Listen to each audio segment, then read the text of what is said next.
আমার মনে হয় সবার কাছে সকাল মানে একটা আলাদা শান্তির সময়, কিন্তু আমার নিজের কাছে সকাল হচ্ছে খুব ব্যস্তময় একটা সময়। আর এই প্রতিদিনের ব্যস্তময় সকালটাকে যদি একটু আনন্দ করে, একটু ফিল করে, একটু এনজয় করে না কাটাতে পারি, তাহলে গৃহিণী হিসেবে কতটা পেরেশানিতে দিন যায় একজন মা, ঘরের বউ এবং একজন দায়িত্বশীল নারী জানে। আসসালামু আলাইকুম, কেমন আছেন সবাই? নিউ আরেকটা ব্লগে আবার ওয়েলকাম করছি। সকালে ঘুম থেকে উঠে ফ্রেশ হয়ে রান্না বান্না শেষ করে এই বাগান সাইডে আসতে আমার প্রায় 10টার মতো বেজে যায়। সকাল 10টা থেকে শুরু করে 11টা পর্যন্ত, মানে 1 ঘন্টা প্রায় আমি আমার বাগানে সময় দিই। অনেকেরই একটা কমন প্রশ্ন ছিল যে বাগানে ঝড় বৃষ্টির জন্য আমি কি সাপোর্ট দিয়ে থাকি। যদিও এর আগে একটা ভিডিওতে আমি ক্লিয়ার করেছিলাম। আমার বারান্দার বাইরে বাঁশের চিক পর্দা দেওয়া থাকে, যেগুলো বাইরে থেকে রোল করা যায় এবং বাইরে থেকে আবার পর্দাটা ছাড়া যায়। যখন রোদের পরিমাণ বেশি হয় তখন সচরাচর পর্দা উঠাই না, যখন বৃষ্টির সময় থাকে তখন পর্দা উঠিয়ে দেই এবং খুব সুন্দরভাবে আলো বাতাস আমার বারান্দায় আসতে পারে। পর্দাগুলো যেহেতু বাঁশের পর্দা, তাই ফাঁকা ফাঁকা, আর বৃষ্টির পানি অবশ্যই আসে আমার বাগানে, কিন্তু ঝড় বাতাস থেকে অনেকটাই রক্ষা পায়। অনেকেই ধারণা করেন এত সুন্দরভাবে আপু সাজিয়ে রেখেছেন, ঝড় বাতাস এসে সব লন্ডভন্ড করে দেয় না। বাঁশের পর্দার জন্য পানি ভেতরে আসলেও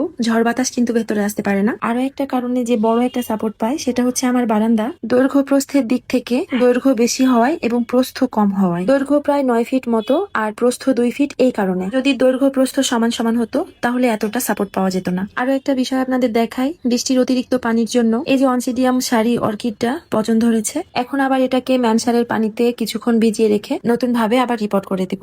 এই যে প্যাকেট দুধগুলো দেখছেন, এগুলো আমার মেয়ে স্কুল থেকে পায়। ও নর্মালি এমনি এমনি খেতে এটা অপছন্দ করে, একটা একটা করে এভাবে জমায় আর আমাকে বলে যে আম্মু এটা দিয়ে কোনো কিছু বানিয়ে দাও। তো আজকে ওর জন্য এই দুধগুলো দিয়ে বোবাটি বানিয়ে দিব।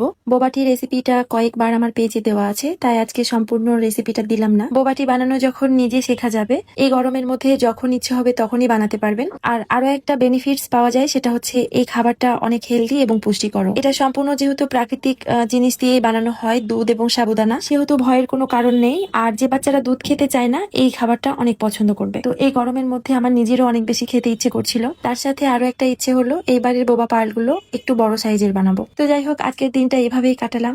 আবারও নতুন কোনো ভিডিওতে গল্প হবে, কথা হবে। আল্লাহ হাফেজ।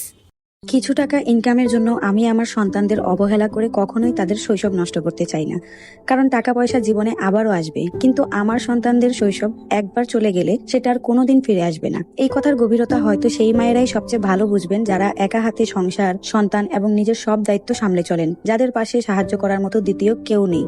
আসসালামু আলাইকুম। অনেকদিন পর আবারও চলে এলাম তোমাদের সঙ্গে আমার জীবনের কিছু কথা শেয়ার করতে।